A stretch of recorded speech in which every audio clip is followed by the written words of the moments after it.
नमस्कार, सत श्री अकाल, राम राम सा, खम्मा वाणी वणक्कम प्रणाम। आप सभी का ऑल्ट नीट मीडिया में फिर से स्वागत है। मैं आपकी होस्ट गायत्री देवी, हमारे साथ जुड़े हैं अभिषेक तिवारी और बड़ी इंटरेस्टिंग बातें करने वाले हैं।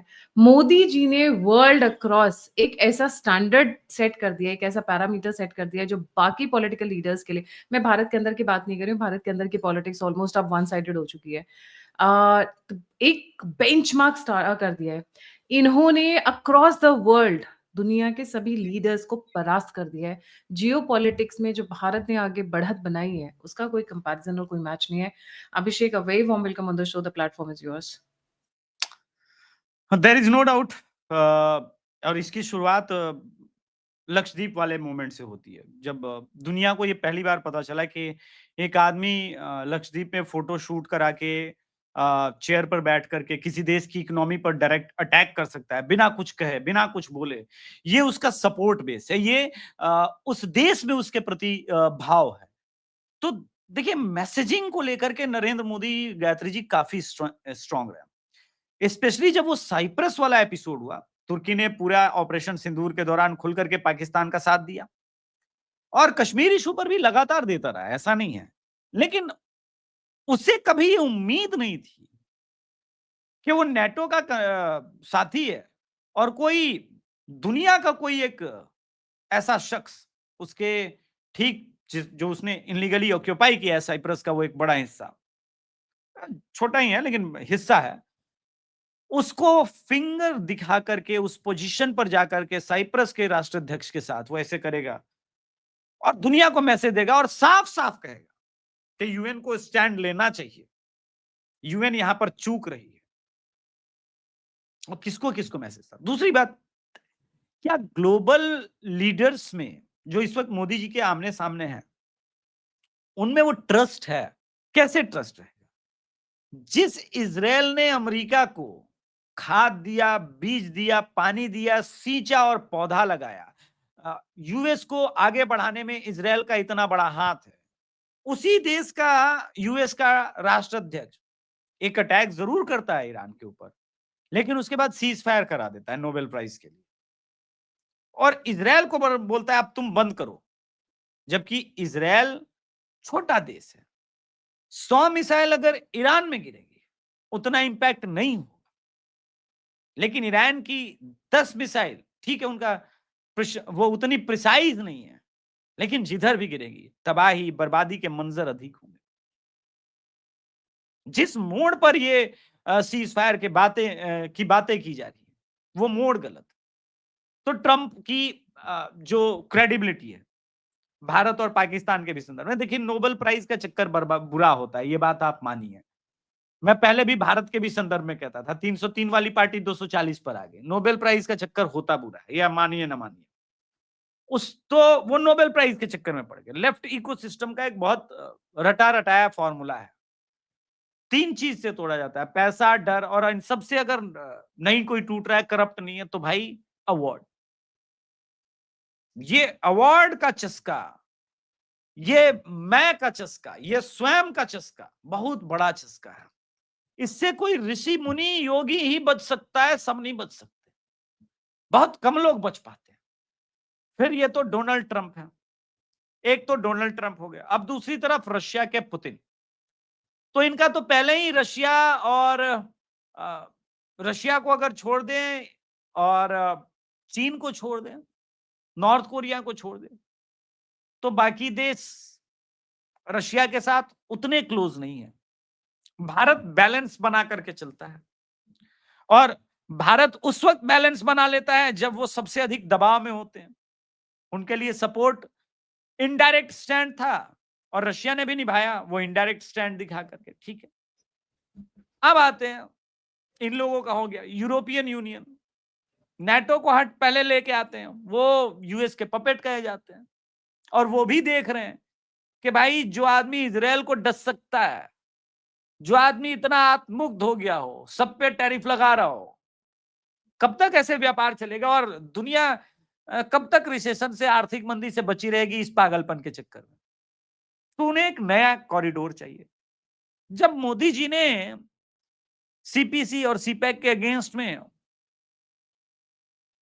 एक इंडो यूरोपियन कॉरिडोर बनाने का सुझाव दिया, तो सबसे पहले सीपैक से इटली की प्रधानमंत्री बाहर निकल गई, टीम मेलोडी बन गई वहां से। वो बड़ा झटका था। चीन भी आर्थिक मंदी के कगार पर नहीं है, ऑलमोस्ट पहुंचने वाला है। बाहर से बहुत अच्छा दिख रहा है, लेकिन अंदर से हालात बहुत खराब हैं। और उसकी इनफैक्ट आप देखिए इस वक्त जो पोजीशनिंग है शी जिनपिंग के against within China. Major general Rajiv Narayanan sir के साथ एक दिन मेरी टेलीफोनिक कन्वर्सेशन हो रही थी, और उस पर उन्होंने, उनका काम बहुत ज्यादा है वहां पे, बहुत काम किया। उन्होंने बोला कि अभिषेक, ट्रस्ट मी, हालत बहुत खराब है, और जिन लोगों को खड़ा किया जा रहा है शी जिनपिंग के अगेंस्ट में, ये ऑलमोस्ट ये हिंट दे रहा है कि अब चीन में भी व्यवस्था परिवर्तन का दौर शुरू होने वाला है। तो ये तीन बड़े देश अलग हो गया।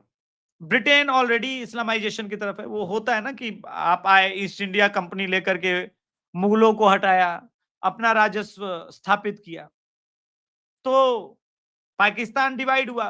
वो समझ गया कि मुगल के वारिस हमें, हमको बदला लेना है ब्रिटेन से। वहां पहुंचते रहे, सबने धीरे धीरे करके उनकी जो लिबर्टी थी नागरिकता को लेकर के, उसका फायदा उठाया। और लंदन लंडिस्तान बन गया है, लंदनिस्तान बन गया है, उनका स्थिति बहुत खराब है। दूसरी तरफ आप देख लीजिए,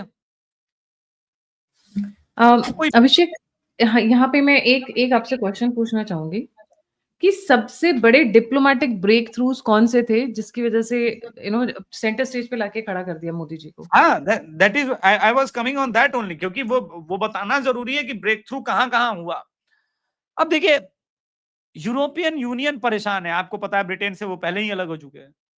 उनको भी व्यापार करने के लिए एक जगह तो चाहिए, और एक मार्केट ऐसा चाहिए जो सस्टेनेबल हो, जिस पर आप डिपेंड करें, जिस पर अगर थोड़ा सा ये मिल जाए।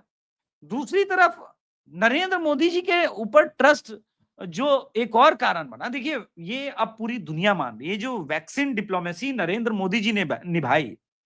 ठीक है, फाइजर को नुकसान पहुंचा, बहुत नुकसान पहुंचा, वो अमेरिका जाने, उनकी कंपनियां जाने, वो मोदी का बिजनेस नहीं था। लेकिन दुनिया को एक पता चला कि भाई नरेंद्र मोदी एक ऐसा लीडर है जो दोस्त के साथ दोस्ती निभाता है। कल का स्टेटमेंट है एस जयशंकर जी के साथ, वो टिपिकल एक मूवी आई है अभी रिसेंटली, अल्लू अर्जुन की, क्या नाम था उसका, पुष्पा।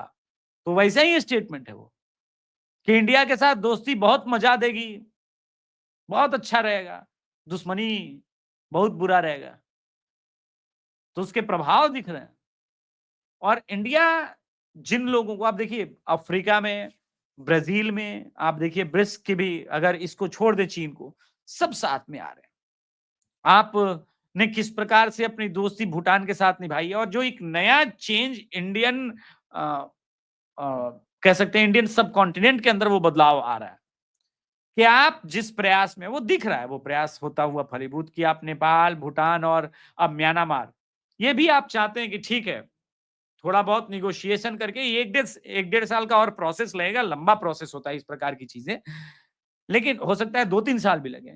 लेकिन आप उस प्रोसेस पर कदम रख रहे हो, ये बहुत बड़ी बात है। ये काम इंडिया को 1960s में ही कर देना था। नेपाल आपके साथ आ जाता एक स्टेट बन के, कोई दिक्कत नहीं था। आप वहां राजतंत्र चलने देते, कोई दिक्कत नहीं था। ये तो सोनिया गांधी के रेजिम में ही ना वहां पे राजतंत्र खत्म किया और ये दुर्गति शुरू हो गई, और अब वहां पर लेफ्टिस्ट ओली बैठा हुआ है। ये तो आपकी गलतियां है ना। उसी प्रकार से भूटान के साथ हम सारा मित्रवत संबंध रखते हैं, सब कुछ रखते हैं, वहां पे हमारी आर्मी रहती है। तो बोलिए कि भाई राजा साहब तो आप हैं ही, और वो तो आप आजीवन रहेंगे। आप एक ऑफिशियली इंडिया में मर्ज होकर के बोलिए कि हाँ ठीक है, आपको हम कुछ अलग बेनिफिट दे देंगे, आप राजा बने रहिए। और यही चीज म्यांमार में जो उग्रवादी और ये समूह है, उनसे बातचीत के दौरान अभी हुई है। उनमें से कई समूह के लोगों का मानना है कि हम पहले भी इंडिया के पार्ट रहे हैं, अगर हम मिल जाते हैं और बर्मा ही हो जाते हैं तो कोई ऑब्जेक्शन नहीं, और हमारे ऊपर कोई आंख भी नहीं उठा पाएगा। तो अच्छा, वो अगर हो जाता है, और आपने दूसरा बदलाव ये किया कि आपने जो पीएसयू हैं उनको सिर्फ सरकारी फर्म नहीं रहने दिया। आपने बोला कि अगर अंडमान निकोबार में पेट्रोलियम की संभावनाएं हैं तो जाकर के खोजो। उन्होंने खोजा। अब ये सबसे बड़ा हेडेक है उनके लिए, जिन्हें लोग आज बहुत हाई रेट कर रहे हैं। कहा जा रहा है कि गयाना है यूएस में, उतना बड़ा है भंडार, यानी इंडिया कम से कम 150-200 साल के लिए सुरक्षित है। बहुत बड़ा भंडार है, कोई दिक्कत नहीं है। हम देखेंगे आगे की कहानी क्या होता है। तो डिपेंडेंसी कम हो जाती है, और एक उस सेगमेंट पे डिपेंडेंसी कम हो जाती है जो बार बार पाकिस्तान के साथ खड़ा होने का प्रयास करता है। तो ओवरऑल इस पैकेज को अगर देखेंगे तो नरेंद्र मोदी वे नजर आते हैं। और मोदी घाग व्यापारी हैं, जिसको कहते हैं ना कि मुझे जब मैं एक बार व्यापार, एक मेरा मित्र है व्यापारी, उसके साथ गया था, तो मैं किताबें तो पढ़ता ही रहता हूं, आपको पता है। तो मुझे किसी ने बताया कि जापानीज और गुजराती के बिजनेस में एक ट्रिक है। भाई तुम माल 1000 रुपए का लो या 5 लाख रुपए का या 50 लाख का, चवन्नी कम नहीं करेगा, चवन्नी कम नहीं करता, प्राइस फिक्स्ड। इनका वो अप्रोच बाकी लोगों से कैसे डिफरेंट है? जो इनके प्रेडेसर्स रहे हैं, प्राइम मिनिस्टर्स रहे हैं, उनसे कैसे डिफरेंट है? नहीं, वही बता रहा हूं। देखिए अप्रोच का अंतर होता है ना। आपको एक उदाहरण देता हूं। इंडिया शुरुआती दौर में ऑलमोस्ट एक प्लेन बनाने के, फाइटर जेट प्लेन बनाने के करीब हो गया था। बाद में आपको आपकी प्रॉब्लम हुई फर्स्ट फ्लाइट के बाद, तो आपने फ्रांस के लोगों को बुलाया, उन्होंने हूबहू कॉपी मार करके बनाया ना मिराज 2000, और बाद में आपने परचेज किया। ये अप्रोच रही है। अप्रोच ये रही है कि आप मिग खरीदिए, और हर बार कोई पार्ट्स खराब हो तो वो रशिया से आएगा। इंडिया के साथ रफेल का समझौता हो या किसी चीज का समझौता हो, यहां पर टेक्नोलॉजी ट्रांसफर होगा। अप्रोच ये डिफरेंस है कि भाई हम भी अब हथियार में स्वयं को आत्मनिर्भर बनाना चाहते हैं, क्योंकि जानते हैं कि भाई ये जो है जरूरी है।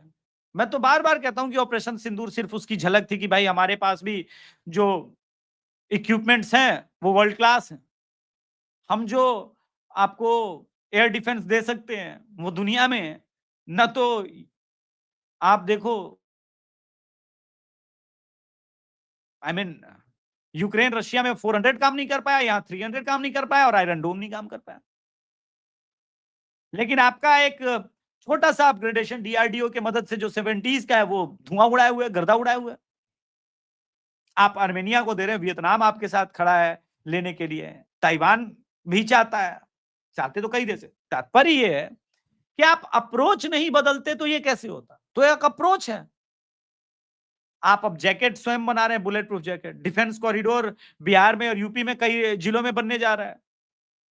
तो ये एक अप्रोच का ही तो अंतर है ना, सोच का ही तो अंतर है कि हम प्रोडक्शन में जाएंगे।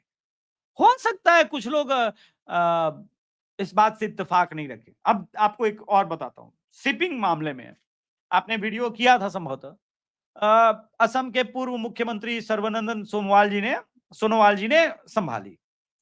उन्होंने बोला कि जब हम शिप्स बना सकते हैं तो बाहर से क्यों खरीद रहे हैं। अगले 10 साल में हम 1000 शिप्स बनाएंगे, मर्चेंट शिप बनाएंगे, कोई बात नहीं, लेकिन मर्चेंट शिप दूसरों से क्यों खरीदना है। हो सकता है कि कल को साउथ कोरिया और जापान को बुरा लगे या चीन को, क्योंकि मोनोपोली 90% यही लोग बनाते हैं।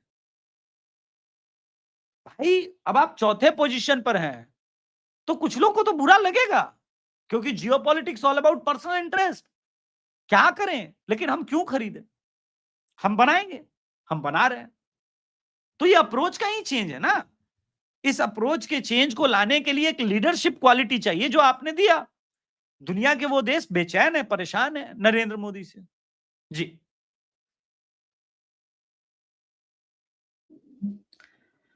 अक्रॉस द वर्ल्ड एक परसेप्शन चेंज हुआ है भारत को लेकर, and that has worked very well.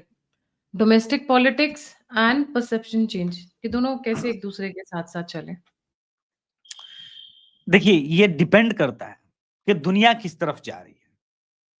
आपने ऑलमोस्ट हर एक देश में एक बार देखा कि राष्ट्रवादी सरकार आई, अगले बार लेफ्टिस्ट आ गई, अगली बार राष्ट्रवादी आई या लेफ्टिस्ट कंटिन्यू रह गया। भारत के साथ ऐसा नहीं हुआ। मोदी के साथ ये देश 2014 में खड़ा रहा, 19 में खड़ा रहा, और दुनिया को अब बिलीव है जिस प्रकार की राजनीति जारी की 2029 में भी मोदी ही सरकार में रहेगा। हालांकि कुछ डीप एसेट और बाकी लोगों का मानना है कि हम थोड़ा और प्रयास करें तो राहुल को बना सकते हैं, पर इन प्रयास और इसके इतर जो एक बोल्ड नजरिया है दुनिया का, वो ये है कि नरेंद्र मोदी से के साथ भारत की जनता खड़ी है, भारत के लोग खड़े हैं। इसके डिसीजन पर, इसके निर्णय पर भारत के लोगों की मुहर है। और गायत्री जी, आबादी बहुत बड़ी हो जाती है, ये बहुत बड़ी आबादी है, ठीक है, भारत अपने आप में बहुत बड़ा है, इस मामले में पोजीशन है। तो ऐसे में एक जो चेंज है वो ये है कि भाई इतनी बड़ी आबादी को अपना दुश्मन बना के व्यापार तो नहीं किया जा सकता। अच्छा है कि हम मोदी के साथ साथ चलें। दिक्कत कहां आ रही है? अगर मोदी को दोस्त बना के सब कुछ काम किया जा सकता है तो मोदी को दुश्मन क्यों बनाना है? और यही वो चेंज था जिसने ऑपरेशन सिंदूर के समय जयराम रमेश, जो कांग्रेस के महान जानकार, वैसे मैं बता दूं, जयराम रमेश, पवन खेड़ा और सुप्रिया सिन्हा, ये वो 3 लोग हैं जो अंदाज अपना अपना फिल्म में रॉबर्ट भल्ला थे और क्राइम मास्टर गोगो। ये बातें बहुत बड़ी बड़ी करते थे और इनका समर्थन, सपोर्ट बेस जो है वो कुछ नहीं था, ठीक है। तो वो स्थिति है इनकी। अब इन लोगों ने आर्टिकल लिखना शुरू किया है, ये आर्टिकल दुनिया भर में प्रकाशित हो रहा है, लोग हंस रहे हैं कि अपोजिशन का ये स्टैंड है, लेकिन सरकार और सोशल मीडिया पर स्टैंड इजराइल के साथ खड़ा है। तो ये जो चेंज है ना, वो नरेंद्र मोदी को आगे लेके जाती है। फ्रांस के, जैसे मैंने कहा कि विदेश मंत्री ने साफ साफ कहा कि ऑपरेशन सिंदूर में जो भी कुछ भारत ने किया वो भारत का अधिकार था। दुनिया के कुछ देशों ने ओपनली कहा, कुछ देश चुप रह गया। मौन समर्थन भी मौन समर्थन ही होता है।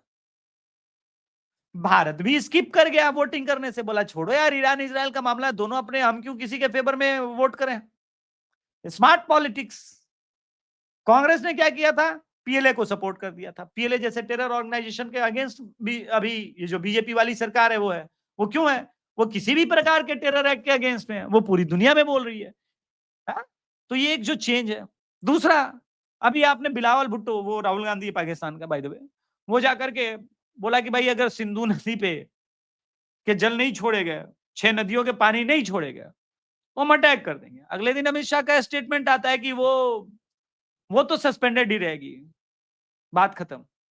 तो दुनिया को दिख रहा है ना कि भारत क्या कर रहा है। अटल बिहारी वाजपेयी जी के रीजन के टाइम में भी ये बात हुई थी, कारगिल के समय। तो उस वक्त लेफ्टिस्टों का पूरा जमावड़ा था। गाना निकलता है गायत्री जी, पंछी नदियां पवन के झोंके, कोई सरहद ना इन्हें रोके। कितना डीप है, समझिए। समझ रही है खेल को? गानों से हमें बहुत बेवकूफ बनाया गया है, बॉलीवुड का इस्तेमाल बड़े अच्छे से किया गया है।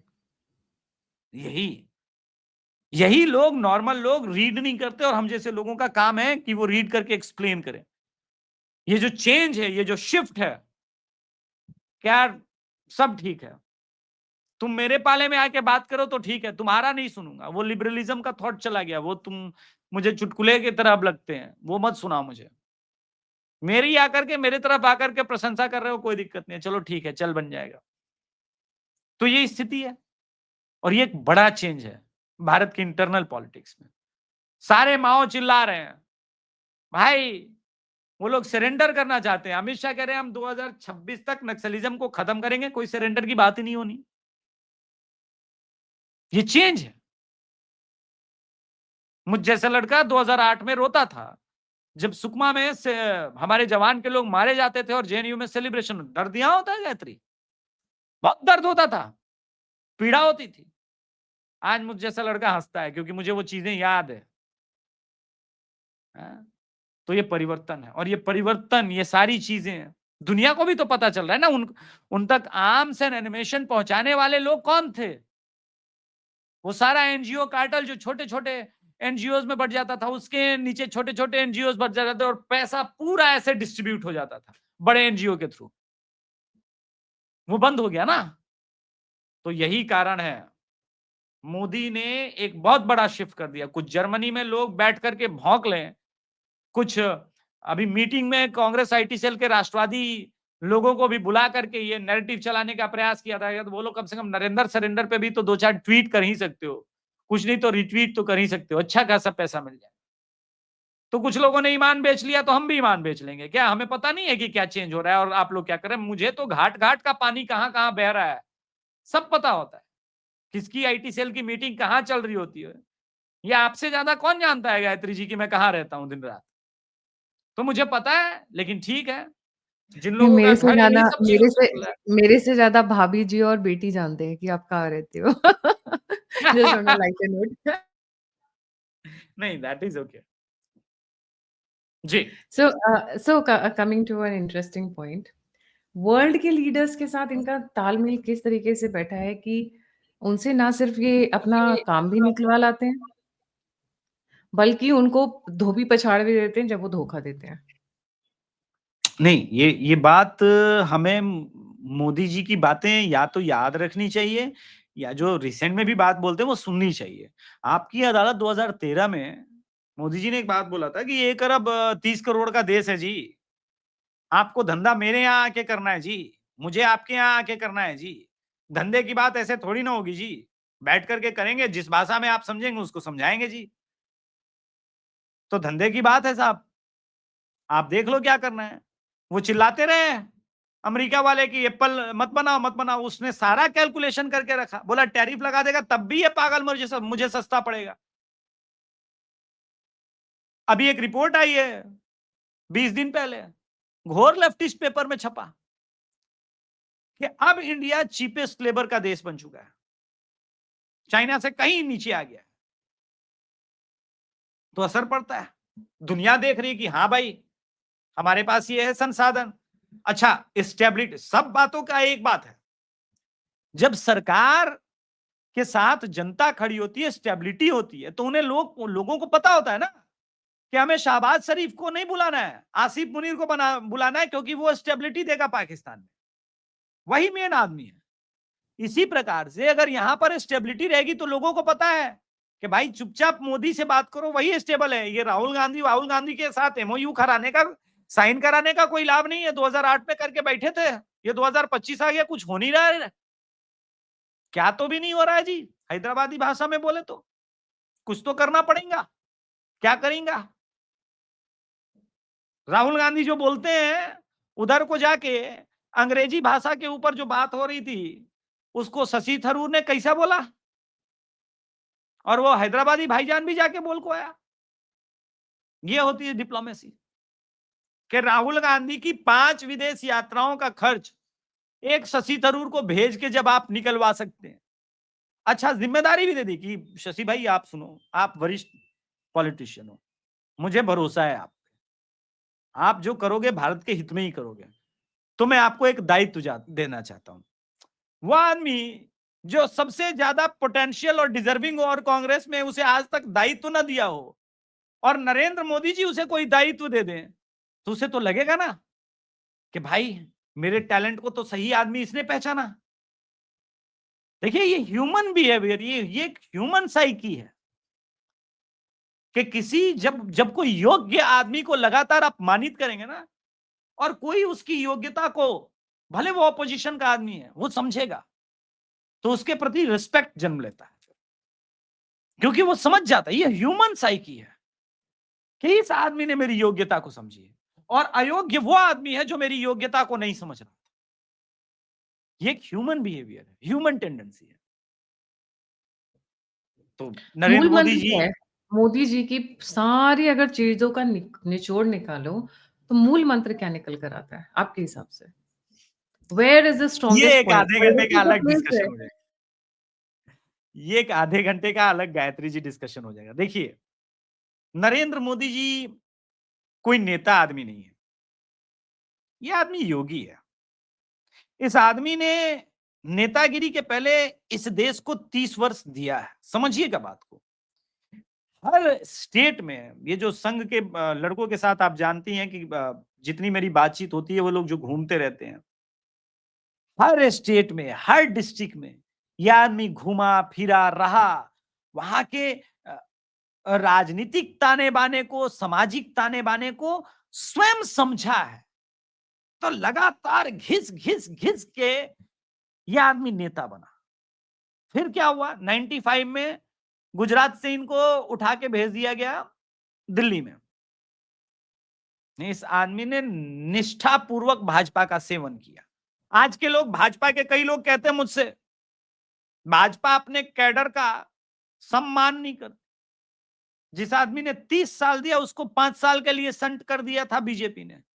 बीजेपी जिस पे दाव खेलती है ना, उसका आखिरी राउंड, संघ का आखिरी राउंड है कि क्या ये अपने संगठन और अपनी पार्टी के लिए लॉयल है कि नहीं, इसलिए उसे संट किया जाता है। विष्णुदेव साय 4 बार सांसद रहे, 3 साल के लिए संट किए गए, अगली बार सीधे सीएम बने। ये जो संघ का प्रभाव है मोदी जी के ऊपर, जो संत समाज का मोदी जी के ऊपर प्रभाव है, जो अपनी यात्राओं के दौरान नरेंद्र मोदी जी ने सीखा है, समाज से जो लिया है, वो उन्हें नरेंद्र मोदी बनाता है, वो उन्हें नरेंद्र मोदी बनाता है। और दूसरी तरफ राहुल गांधी जी से लगातार ट्रेन किया जा रहा है, वो वेल ट्रेन और स्वयं शिक्षित होना, ये दो अलग अलग, एजुकेटेड और ट्रेंड में अंतर होता है। नरेंद्र मोदी जी भारत के राजनीति के संदर्भ में फुल टाइम पॉलिटिशियन है और वो राजनीतिक रूप से बहुत शिक्षित आदमी है। किसी और उनके शिक्षक जो है कोई एकेडमिक शिक्षक नहीं है, वो इस देश का समाज है, इस समाज से उन्होंने सीखा, इस सोसाइटी से सीखा, इसलिए ये नरेंद्र मोदी है जी।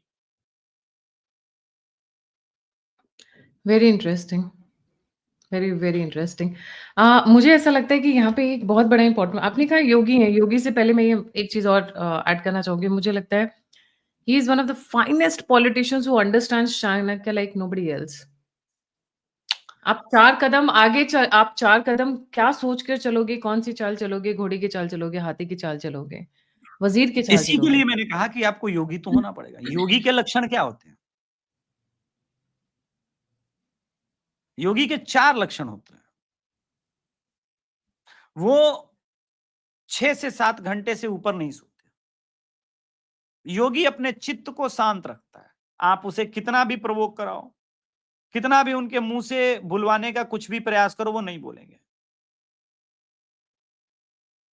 कहां क्या बोलना है ये बहुत लोग जानते हैं, लेकिन कहां कहां चुप रहना है ये सिर्फ योगी जानता है। तीसरा पॉइंट इसमें, वह बहुत अच्छा लिसनर होना, ये उस योगी के कर्म में तीसरा। और आने वाली संभावनाओं को समझना, देखना और भविष्य को 10 साल आगे का देखना, सोचना, समझना कि किस क्रिया की क्या प्रतिक्रिया होगी, ये सब सोच करके निर्णय लेना, ये सब योगी के कार्य है। इसलिए मैंने योगी के ही टर्म में मैंने बोला था कि ऐसे अगर आप पूछोगी तो आधे घंटे का ये डिस्कशन हो जाएगा। मैंने पहले बोला था ये एक अलग ही सब्जेक्ट है कि नरेंद्र मोदी क्यों है, ये किसी दिन हम लोग चर्चा अलग करेंगे इस पे। ये आधे घंटे का मेरी किताबों के अनुसार जो मेरा अध्ययन है वो आधे घंटे से ऊपर का डिस्कशन हो जाएगा। 1.5 घंटे का पॉडकास्ट हो सकता है उसमें, मैं कई भारत भर से उदाहरण दे सकता हूं उसमें। लेकिन यही वो कारण है कि कांग्रेस कंफ्यूज्ड है, समझ में नहीं आ रहा है कि मोदी के किन कमजोरियों पर प्रहार किया जाए। जी, थैंक यू सो मच अभिषेक भाई फॉर ज्वाइनिंग। जाने से पहले सभी व्यूअर्स से रिक्वेस्ट है, please don't forget to like, subscribe and share the alternate media. अगर आप कंट्रीब्यूट करना चाहते हैं तो यूपीआई स्क्रीन के ऊपर है, अगर आप फीडबैक देना चाहते हैं तो सभी के सभी लिंक्स डिस्क्रिप्शन बॉक्स में। इसी के साथ जय हिंद, जय श्री राम, हर हर महादेव। हर हर महादेव।